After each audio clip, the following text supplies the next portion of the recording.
Fix the ladder and the connected handle with bolt end. The order of bolts from outside to inside is washer, ladder, gasket, washer, nut.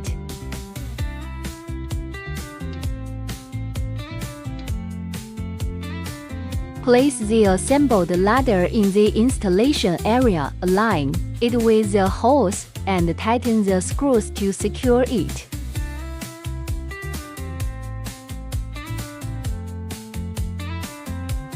Drill holes according to the marked positions.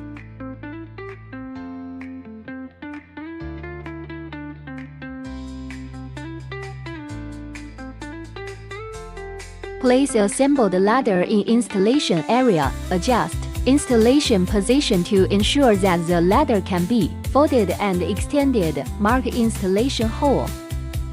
Installation completed. Test whether the ladder can be extended and folded normally.